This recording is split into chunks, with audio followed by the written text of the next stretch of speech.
masculinity. Anyway, that was the motif of the thing, so to speak. What I was trying to bring out in a fairly subtle way. I mean, God, I honestly thought it was going to go over like a goddamn lead balloon. And when I got it back with this goddamn A on it and letters about 6 feet high, I swear I nearly killed over. Why? Why what? Why did you think it was going to go over like a lead balloon?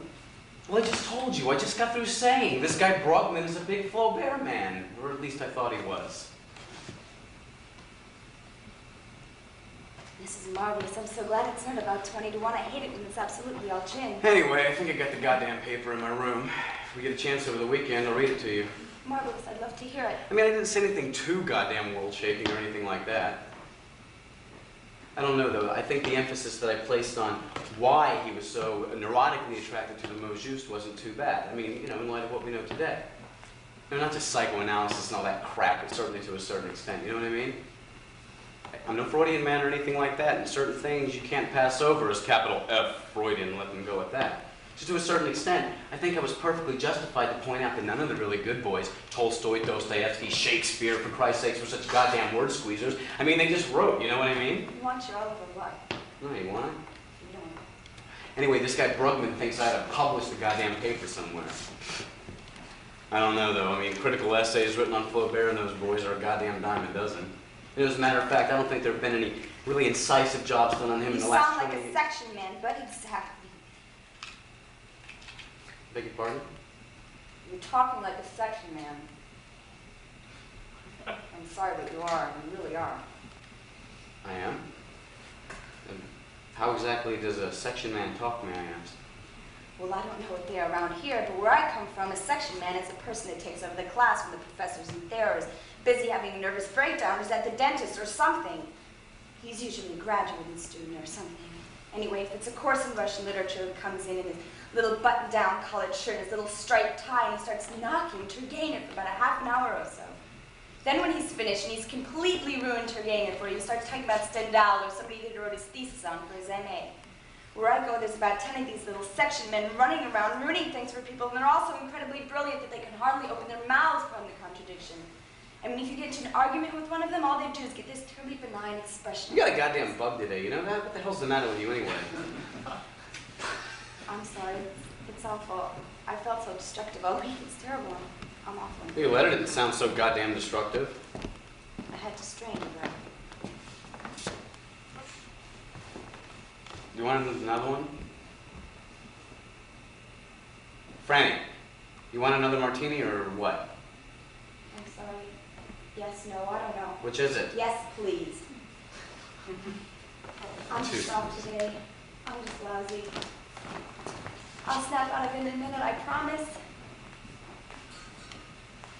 If it wasn't too late and I hadn't decided like a fool to got thrown as I think I dropped English, I don't know. I'm just so sick and pedants and conceited little terror downers, I could just scream. I'm sorry, I'll stop and keep my word. It's just if I had any guts at all, I wouldn't have got back to college at all this year. I mean, it's all the most incredible farce. Brilliant, that's really brilliant. Sorry. Stop saying you're sorry, do you mind?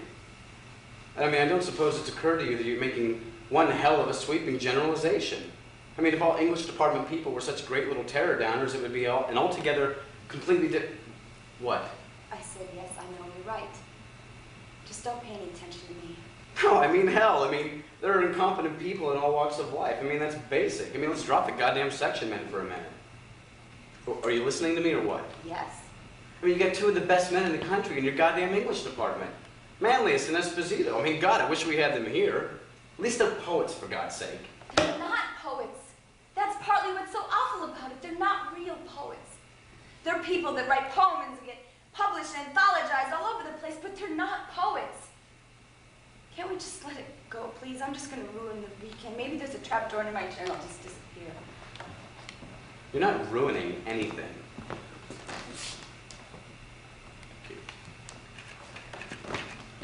I mean, I'm just interested in finding out what the hell goes.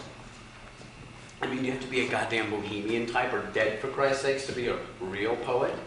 I mean, what do you want, some bastard with wavy hair? No, can't we just let it go, please?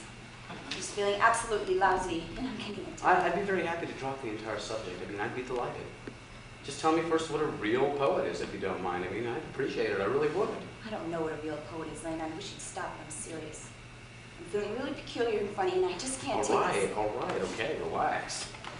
Just trying to find out what All a I real know poet is was. this much. If you're a poet, you're supposed to leave something beautiful on the page and everything. And the ones that you're talking about don't leave a single solitary thing beautiful. All that the slightly better ones do is maybe get inside your head and leave something there. But just because they do, just because they know how to leave something, it doesn't mean it's a poem. It's probably just some kind of fascinating syntaxy droppings. Excuse the expression. Like Manlius and Esposito and those poor men. I thought you liked Manlius. As a matter of fact, about a month ago, if I remember correctly, you said he was a darling and that you couldn't wait to be in his class. I do like him, but I'm just sick and tired of just liking people. I wish to God I could meet someone I could respect. Excuse me. Well, what's the matter? I'll be back in Where are a you second. going? Well, do you feel all right or what?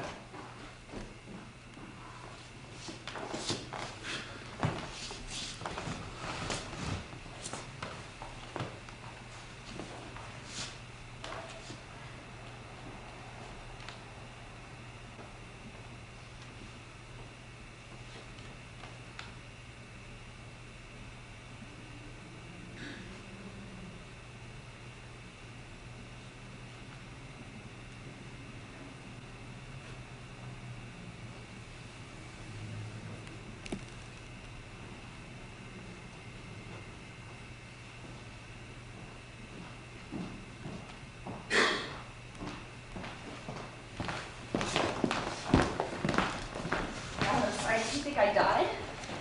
Well, I didn't think he died. I mean, I didn't know what the hell happened. You know, we haven't got any too goddamn much time, you know? You okay? Your eyes are a little bloodshot. I mean, are you all right or what? I'm marvelous now. I never felt so fantastically rocky in my entire life. Did you order? No, I waited for you. What was the matter anyway? Your stomach? No, yes and no, I don't know. I'll just get a chicken sandwich and maybe a glass of milk, but you order what you want and I'll take the snails and octopuses and things, octopi. I'm really not at all that hungry. This is gonna be one real little doll of a weekend. Chicken sandwich, for Christ's sake? I'm not hungry, Lane, I'm sorry. My gosh, now why don't you order what you want? And I'll eat while you're eating. I just can't work up an appetite just because you want All it. right, all right.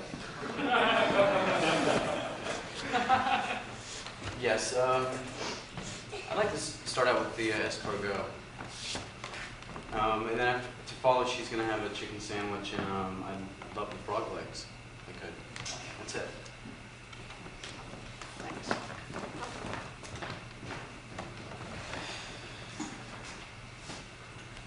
You know, we're supposed to be up at Tenbridge at 1:15, 1:30, incidentally, no later.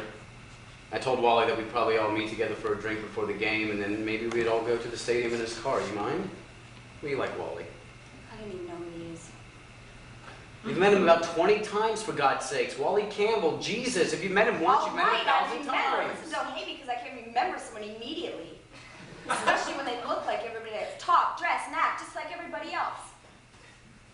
It isn't just that there's anything horrible about him or anything like that. It's just that for 4 solid years, I kept seeing Wally Campbells wherever I go. I know when they're going to be charming. I know when they're going to start telling me some nasty gossip about some girl that lives in your dorm. I know when they're going to ask me what I did over the summer. I know when they're going to pull up a chair, straddle it backwards, and start bragging in some terribly quiet voice, or name-dropping in some terribly quiet, casual voice. There's an unwritten law of certain people of certain social or financial bracket that can be named up just as much as they like, just as long as they say something terribly disparaging about the person as soon as they've dropped his name, that he's a bastard, that she's an infomaniac, or takes drugs all the time, or something horrible like that. I'm sorry. It isn't just Wally Campbell. I'm just picking on him because you mentioned him, because he looks like someone that spent the summer in Italy or someplace. Spent the summer in France, for your information. Look, I know what you mean, though, but I think you're being goddamn unfair All about right, the whole France. It isn't just Wally. It could be a girl. If he was a girl living in my dorm, he would have been painting scenery in some summer stock company, or bicycled through Wales, or taken an apartment in Manhattan, and worked in a magazine, or lived in something. It isn't, it's everybody. I mean, everything everybody does is so, I don't know, not wrong or even mean or even stupid necessarily. Just so sad and meaningless and sad-making.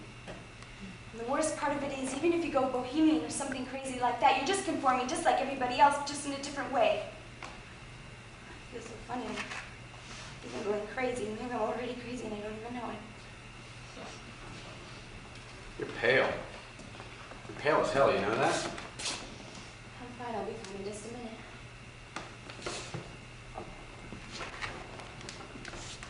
Your smells are beautiful. Smoke too much. Look, I'm worried about you. I'm serious. I mean, what the hell's happened to you in the last couple of weeks? Nothing, absolutely nothing. Eat them snails. They're terrible when they're cold. You eat.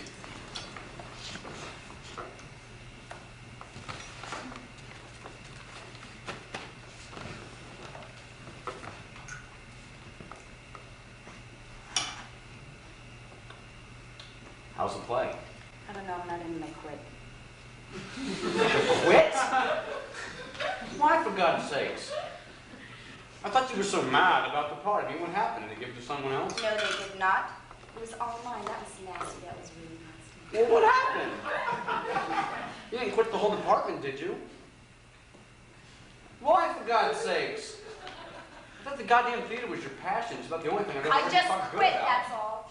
It started embarrassing me. I began to feel like just a nasty little egomaniac. I don't know. It's just that it seemed like such poor taste to want to act in the first place. I mean, all that ego. And I used to hate myself so when I was in a play, to be backstage when the play was over, all those egos running around feeling so terribly charitable and warm and kissing and wearing their makeup all over the place. And then trying to act totally natural and friendly when their friends came backstage to see them. And the worst part of it was I usually hated the plays I was in, especially in summer stock. I had good parts, so don't look at me that way. It's just that I was so ashamed that if anyone I respected, say my brothers, for example, came and heard me deliver some of those lines I had to say. Except for Peggy and Playboy last summer, that could have been really nice. Except for the goon that played the Playboy, he spoiled any fun it might have been. He was lyrical. God, he was lyrical. Well, you got terrific reviews. I mean, you sent me the reviews, if you recall. All right, okay, right. No, but I mean, you've been sitting here for like the last half hour talking as though you're the only person in the world with any goddamn sense, any critical ability. I mean, if some of the best critics thought that this man was terrific in the part, maybe he was. Maybe you're wrong. Ever occur to you? I mean, you haven't exactly reached the ripe old age of just starting yourself. He was terrific for someone who just has talent. But if you're going to play the Playboy correctly, you have to be a genius. You do, that's all. I can't help it. That's the way it is. God, I feel so funny and woozy. I don't know what's the matter with me. Think you're a genius? I don't do that to me. I wasn't doing anything. All I know is I'm going mad. And I'm sick of ego, mine and everyone else's. I'm sick of people that want to do something, be distinguished and all. Be something interesting. It's disgusting, it is, and I don't care what anybody says. Are you sure you're just not afraid of competing? I mean, I don't know too much about it, but I mean, I'd lay odds that a good psychoanalyst, I mean, a really competent wouldn't probably take that I'm statement. not afraid of competing. That's just the opposite. Don't you see that? I'm afraid I will compete. That's what scares me. That's why I quit the theater department. Just because I'm so conditioned to accept everyone else's values, just because I like applause and people would rave about me doesn't make it right. I'm ashamed of it and I'm sick of it. I'm sick of not having the courage to be an absolute nobody, and I'm sick of me and everybody else that wants to make some kind of splash. That's funny, that's new. My teeth are going funny on me, they're chattering. Maybe I'm going to start staring mad. Want to use this a second? Why do I need it? Well, you're sweating. I mean, you're not sweating, but I mean, your forehead's perspiring quite a bit. I will clean up somewhere. Use my handkerchief. What the hell's the difference? No, I love that handkerchief. I don't want to get it all perspiring. God, I look like a ghost. I can't stand it. What's the book? What book? It's just something I got to read on the train. It's called The Way of the Pilgrim.